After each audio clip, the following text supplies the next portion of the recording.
This year-long project, Listening to the Mother, is a land art project. It's also called earth art or environmental art. I call it forest art because I'm working in the forest. There are many land artists that use different materials. Land art is a movement that came out of the 1960s and 70s counterculture. It really is creating or co-creating in nature with natural materials. I use only the materials that are around me, and even the tools are very minimal, and really communicating with nature and what I find and what I investigate. Basically, I try and get out of my own way, try and open my mind and have a co-creating conversation with the forest. I'm inspired by the forms and the light, and also the spaces. I was drawn to this space because of the nurse tree. Out of her decomposing center was growing a young cedar, a daughter tree, and I was very drawn to this mother-daughter energy.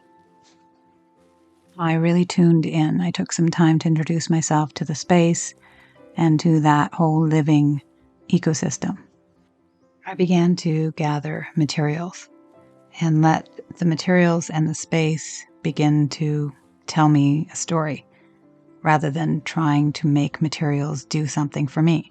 There's many times that I would have loved to just bring in lots of different materials that I'm used to, some willow branches and a whole bunch of string and wires, but that wasn't what the project was set as. And I'm really glad that that parameter was there because it's really pushed me to slow down and notice the little things in the forest and the abundance of opportunities to create textures and sounds all feed into this.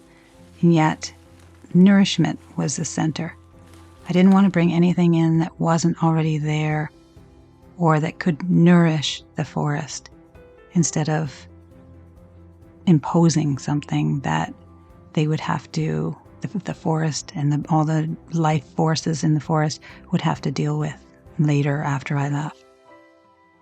So nourishment really became one of the center points of when I was working on this second installation.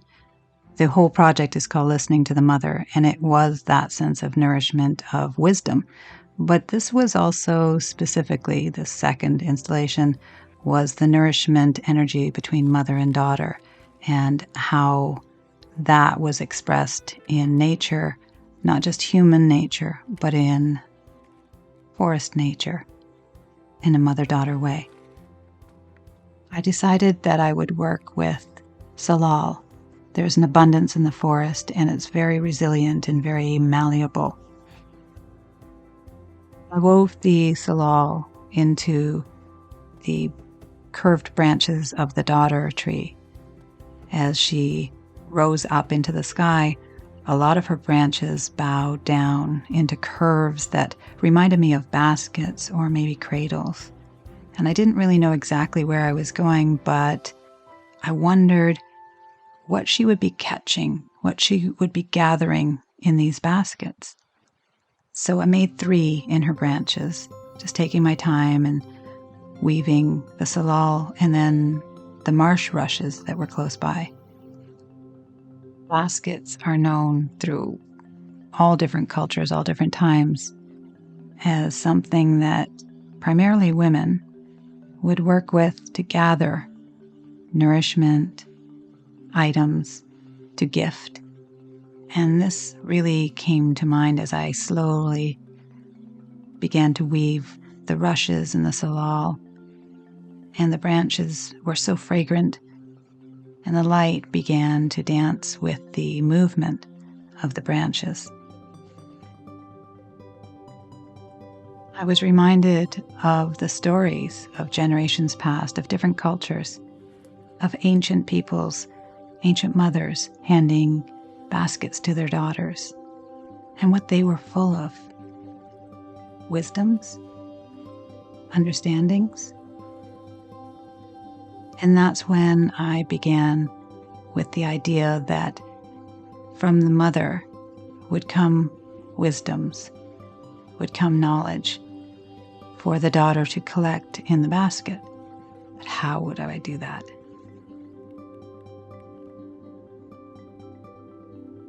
I had very large plantain in my garden, and I wondered if I should bring it to the forest.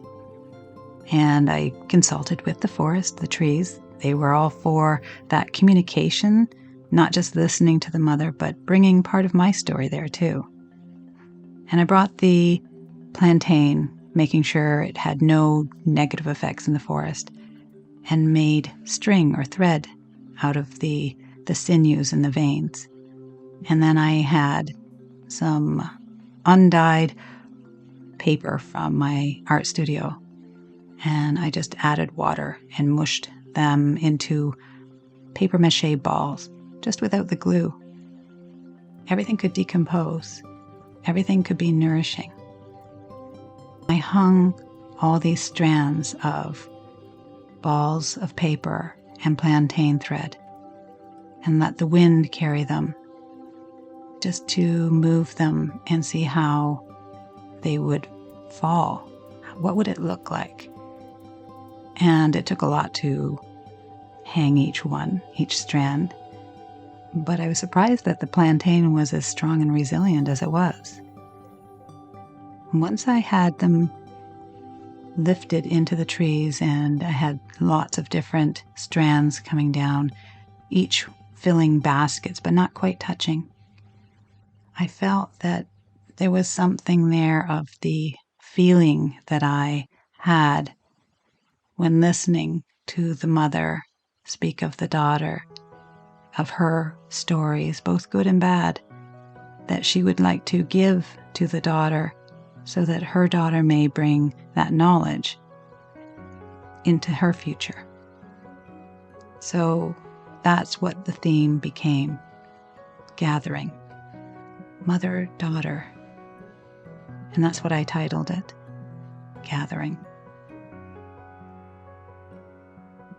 Throughout the forest, listening to the trees and feeling into the soil and the fragrance that would come up from the humus, listening to the rocks and their ancient songs, and also the presence of birds and bugs.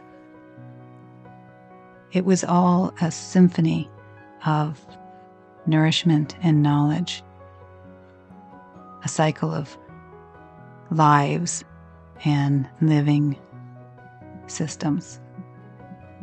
And so as I created this installation, the 3 baskets hung with wisdoms falling, and the sun would change how it looked throughout the day, and the wind would change how it moved throughout the day.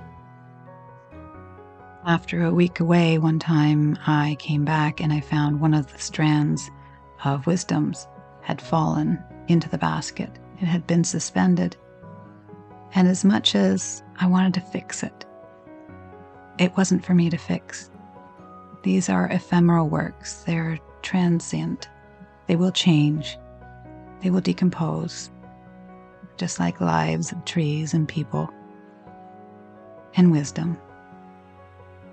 But it was okay that the wisdom had fallen and the daughter had caught parts of it and let some things slip through. It isn't about being perfect. It's about living in, living with knowledge and experience and relationships.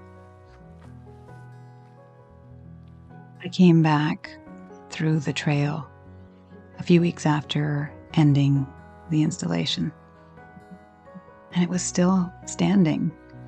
The paper balls hadn't melted into the dirt, and I was so thankful because I got to see it in lots of different ways, new ways, and I got to listen to a mother and a daughter in conversation. So grateful that they let me in on this little bit of their world.